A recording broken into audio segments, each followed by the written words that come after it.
Hey everyone, well the girls and I, we're heading towards Avondale Gardens. We're going to be camping there tonight. But I just thought I'd stop here and show you the old trestle bridge at Koetong. It's all part of the railway that used to run through here quite a few years ago. I think the trestle bridge was built 110 years ago, what's that, 1915? But it's about a 500 metre walk from the car park, so yeah, I'll just go down and show you. I think it might be worth a look. And then we'll make our way to the gardens.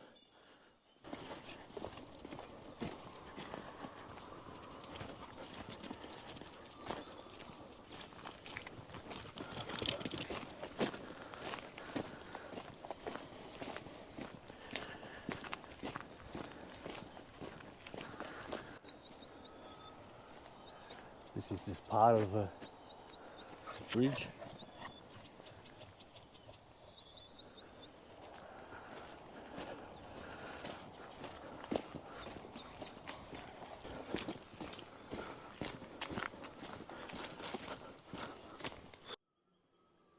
Well, there's the old trestle bridge. Trains used to go across that. That's the Bogie Creek. Some interesting facts about the bridge is that it's 13 metres tall from the creek bed to the deck level. It was once the third tallest trestle bridge on the old Wodonga Cudgeline line. It's about 77 metres long. And there's quite a few of these trestle bridges, but just a unique place in Australian railway history. And it's thought to be constructed of mainly blue gum, which is a tall eucalypt.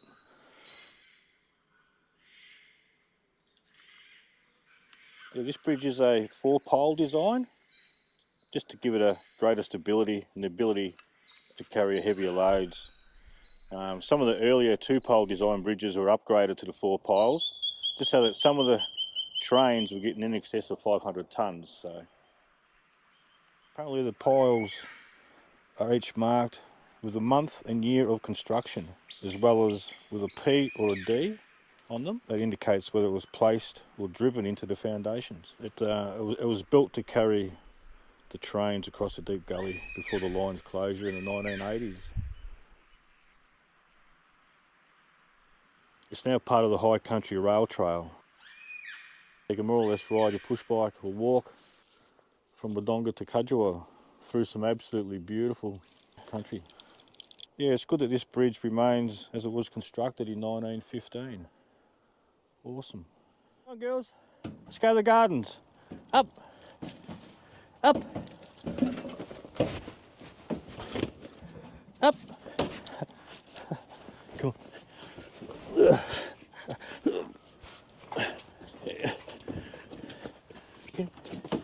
Get up, darling.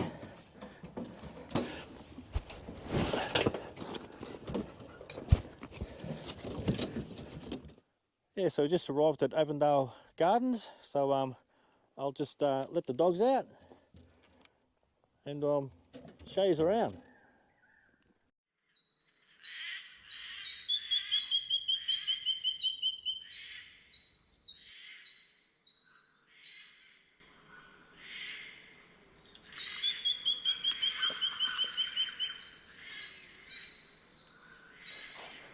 Nice little rock wall, some steps.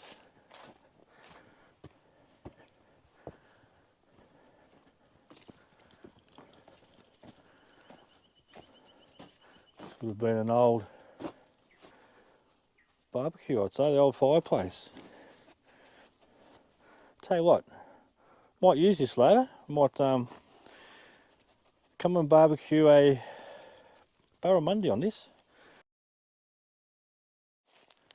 But this would have been absolutely beautiful in its heyday. I think it was built or put together in the 1950s by Peggy Bird. Yeah, so in the 70s this would have been in its prime. Absolutely beautiful would have been. Lots of these little stone walls. There's a lot of work gone into these Little walls, stone walls.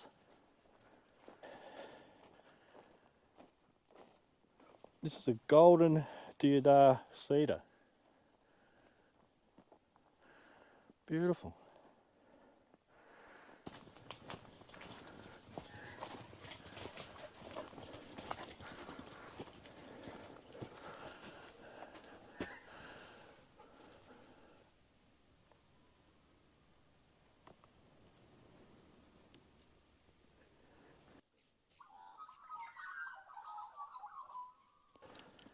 Another wall.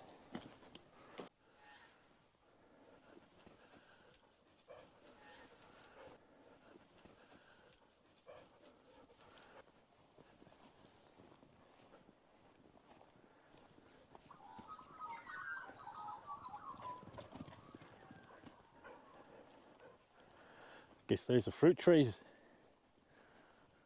No idea what type. They look like fruit trees. What a place.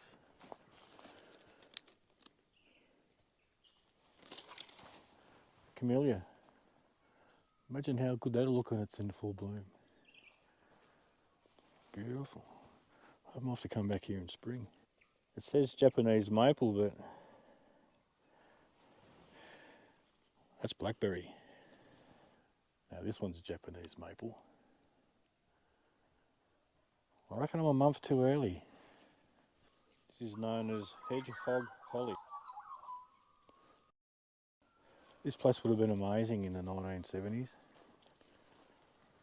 When all these plants were in flower. It'd be just beautiful to sit here of an evening. Just listen to the birds, the animals. There's a whole heap of kangaroos just out the back here. There's a copper birch. This one's a silver birch.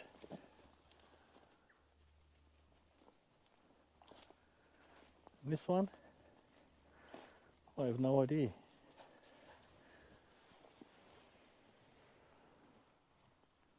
Amazing, so many different types of plants and trees. She must have loved her gardening, old Peggy. This is a variegated elm.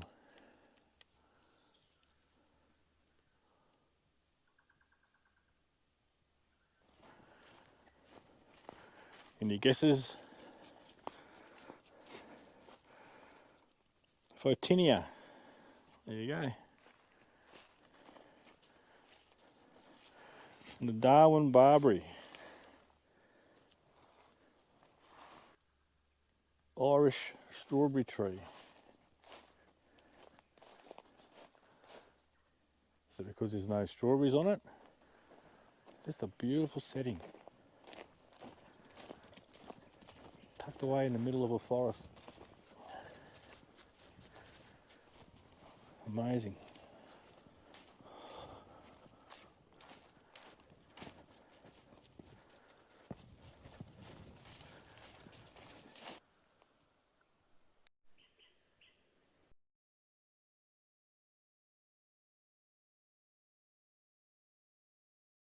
Well, that's camp sort of for tonight.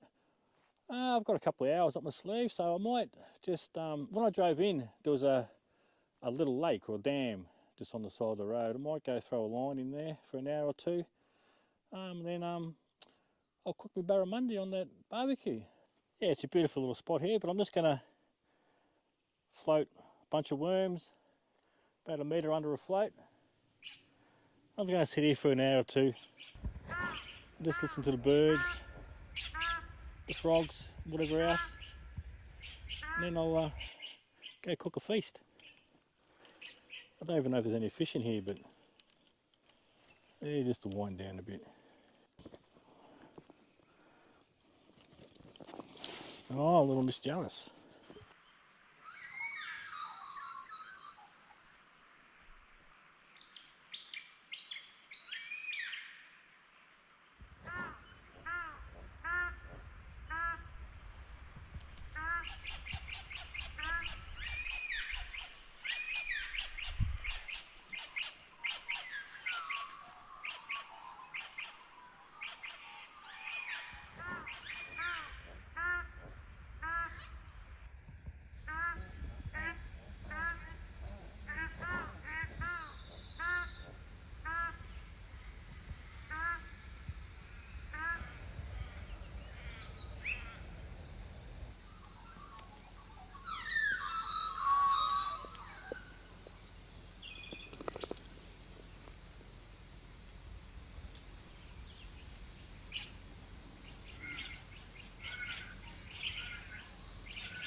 go.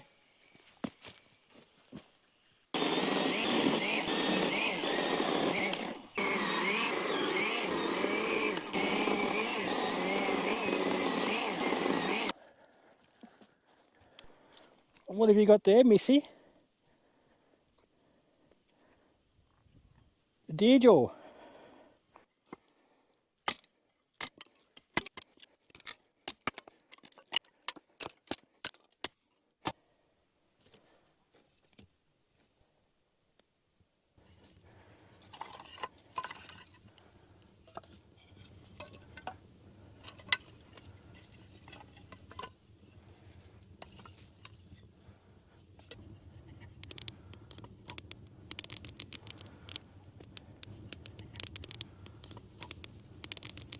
Righto, for dinner tonight I'll be cooking barramundi on the fire. Now I'm just going to make do with what I've got. So the marinade might not be a traditional marinade or a basting base, but it'll still taste bloody good. First of all, you start with your barramundi.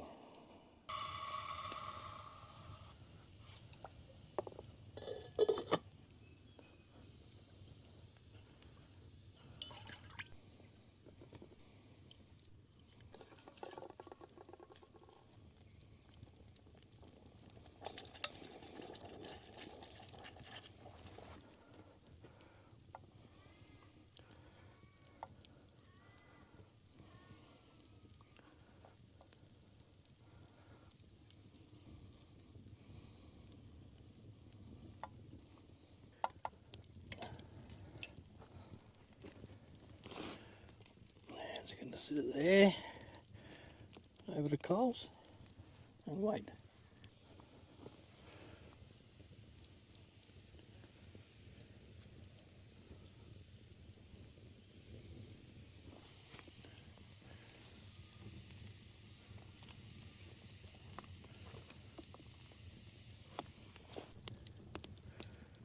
Whoa, looking beautiful, girls.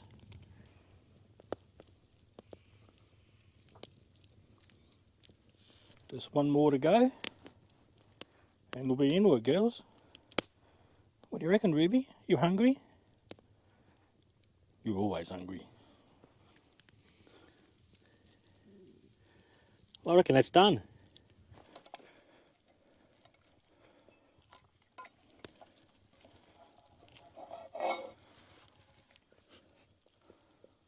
Ho ho ho! Oh, magnificent. Well, that's my version of grilled barramundi on a bed of coconut rice. If you want to know where the barramundi came from, I caught it in one of my earlier videos, so if you want to check them out. The girls have got a nice feed of barramundi and coconut rice as well. Sasha, Ruby, here Marley. I think Peggy would approve of me using a barbecue. That's bloody good, if I do say so myself. Yeah, well, that's dinner over and done with. Might just head back to where the tent is, which is just through those trees, just through there. Probably only about 100 metres. Might go back there and set up a fire and settle in for the night, I think. It's been a great day.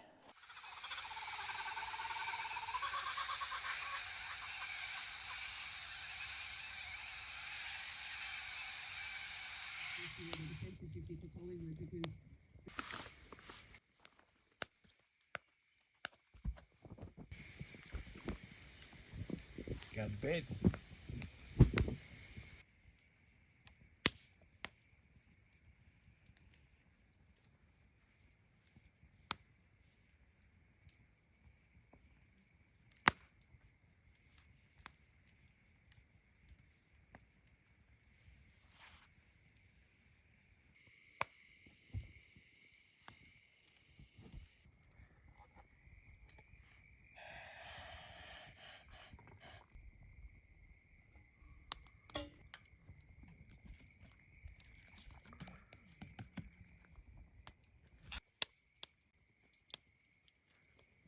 I only went to put some wood on the fire and you pinched my bottle.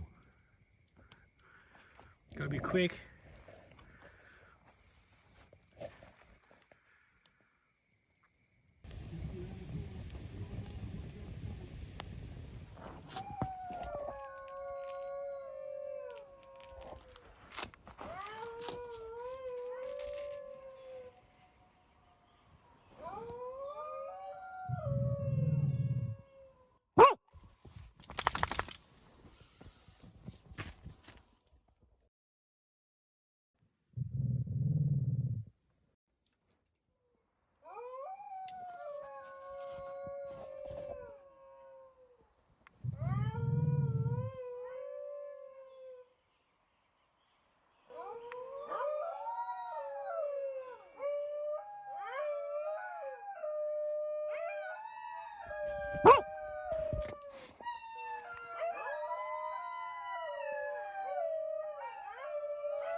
Good morning, everyone. We had a bit of a rough night actually last night. We didn't get much sleep at all. We listened to the football and went to bed. It's probably 10:30 I suppose. Was woken up around about 1 o'clock. There was a couple of wild dogs howling, and I just couldn't get back to sleep after that. Every half an hour you hear them howling. There is a lot of wild dogs in this area apparently. So yeah, at one stage it sounded like they were around the tent, which put the wind up my girls a little bit. But I'm not sure whether it's because rubies just come off being in season. Probably got something to do with it, I'd reckon. But yeah, this morning I'm not going to take any chances. I'll quickly make some breakfast, pack up camp, and make tracks, I think. I'll show you how cold it is.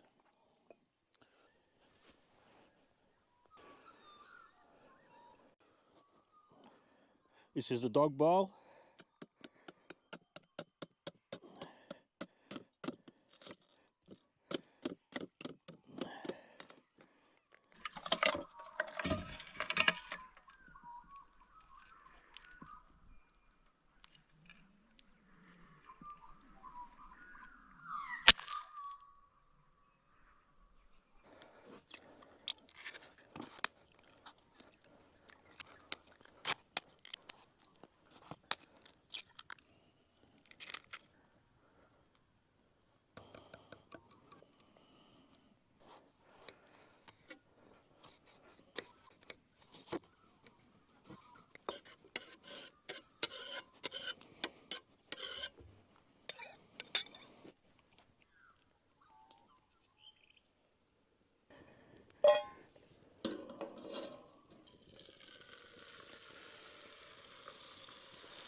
Well, this one I'm going to call the Wild Dog Howling Omelette. Egg, cheese, ham and tomato. And that smells great. Well, you got to be happy with that. Not yet, it's too hot. Sasha? Sash? Marley? Ruby?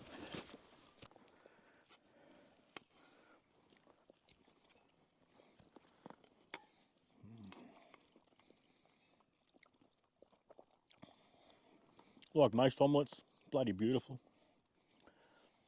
Yeah, so we'll eat our brekkie. I'll pack up camp and call it a day, I think. Yeah, so this is Sonny Jim's Wild Side. Stay wild and give your dogs a good old scratch for me. Catch us on the next one.